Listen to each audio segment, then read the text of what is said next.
Madness of King George. Who rules when the king can't? So what does your script look like when you get it? Is it a bunch of gibberish? Do they have you speaking practically at all? A lot of staring out the window. Oh, so not much words at all. The occasional coming back to reality and then off again. No, it's fun. Yeah, fun playing mad. Mad's good. Now, do they have you contained to one room, just in the castle? Do you get to go out? Well, you get some. Is yourself padded? Go for a walk every night. Roaming the halls. He's gone. What is Uther doing? He literally is staring out the window a lot. Okay. A lot. But it's very painful. You know, it's very sad. The writers will say, give me some lines. There's only so many ways I can look out the window. Does Uther know that he's king? Or has he lost even that? I think he probably knows, but it's you know, there's nothing he can do with it really. I think you know, he's aware that basically there are other people looking after the kitchen,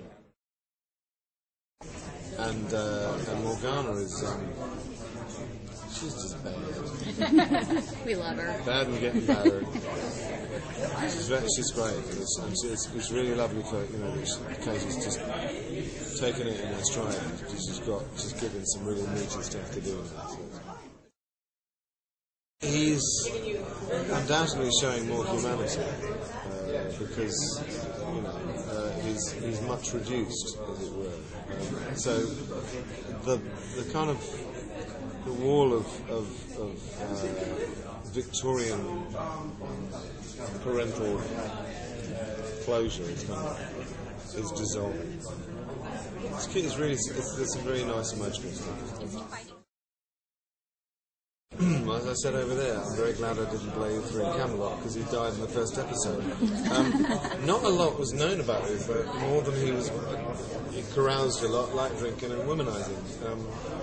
In the Arthurian legend, they couldn't wait to get off Uther and onto Arthur. So I'm really grateful to someone like Merlin, which is fleshed out and made him just given something. Basically, he's the thing that Arthur kicks against, and like a Victorian father, the child doesn't want to make the same mistakes. And that's what made it fun to play. So far, we've had a very interesting journey.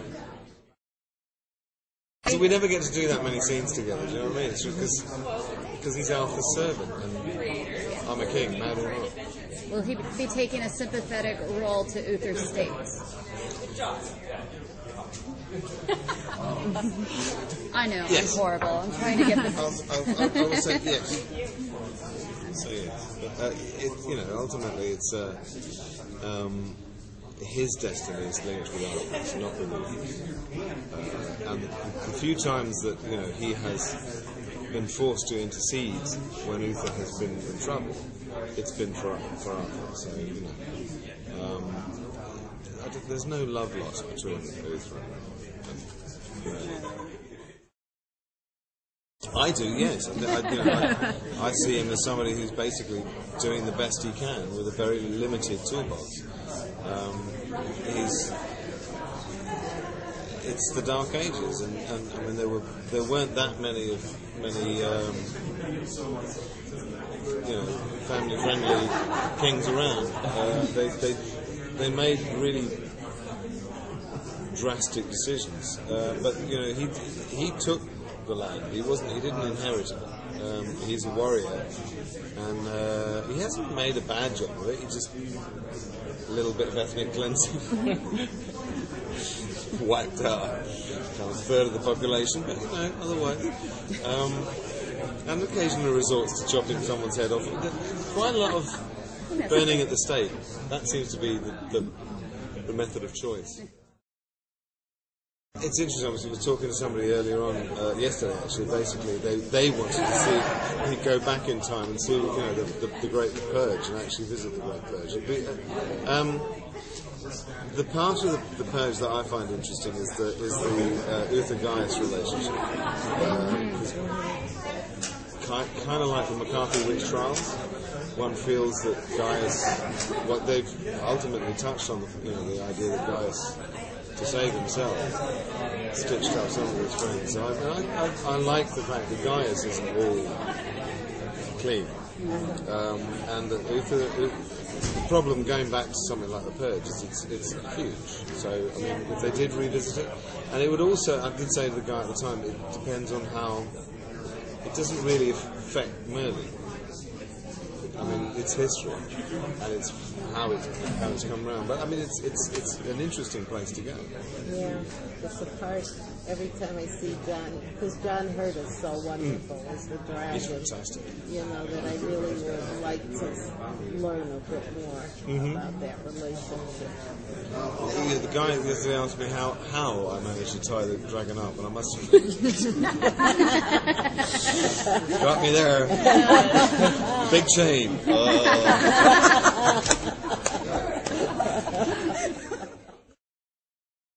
Oh, yeah. I mean, even the first episode from last season, the first 2 episodes, I thought were just extraordinary. I mean, because at that point, you could actually make a movie out of this. When it went into big stuff, when you read it in the script and you go, "Whoa, that would be cool if it was." I hope it is. It was mind blowing. And we saw it. We saw the first 2 episodes cut together, played at the British Film Institute on a big screen. So cool. Shit, it's so cool. So yes, I mean there are episodes that will blow you away. Big stuff, and we now have one of the biggest green screen sets I've seen in British TV.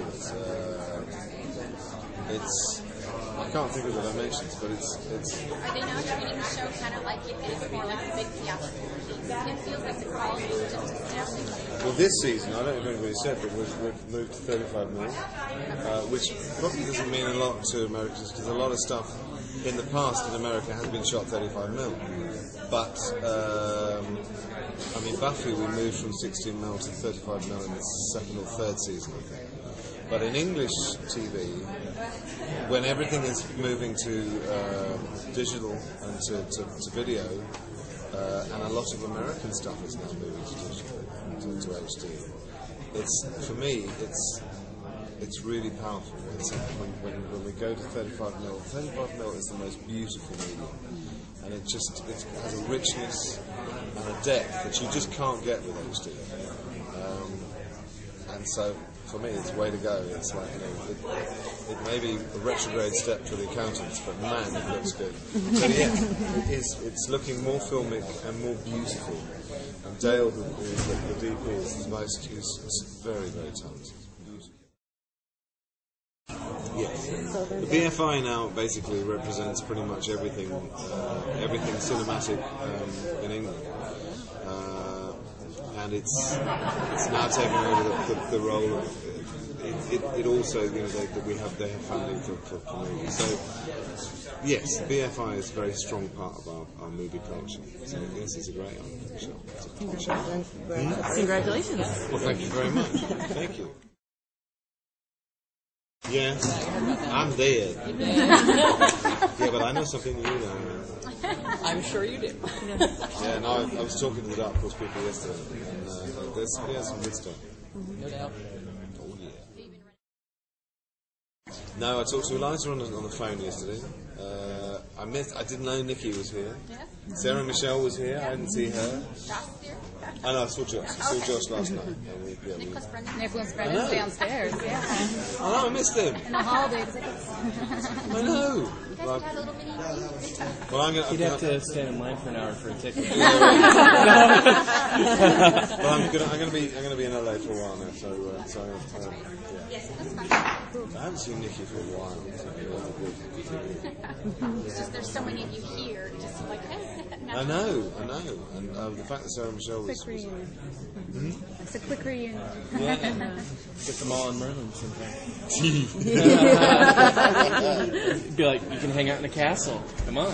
Yeah, there you go. You got an opportunity. Do what?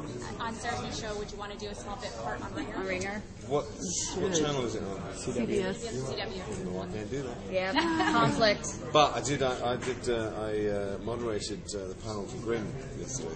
Oh, that's good.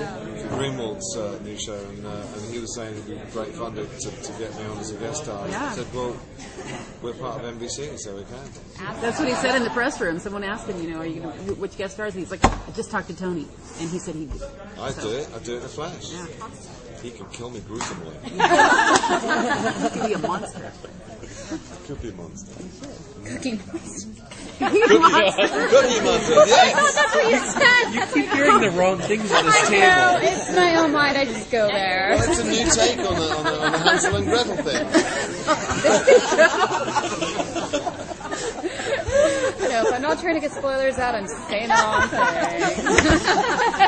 Are we going to be seeing more of Cookie Monster? Now you got a new nickname. You never gonna live it down. I know, it's cool. I'm so sorry. That's cool. I'm with that. I'll give them a shout. Greenwald, we've got this great idea. I come on in this great furry blue suit.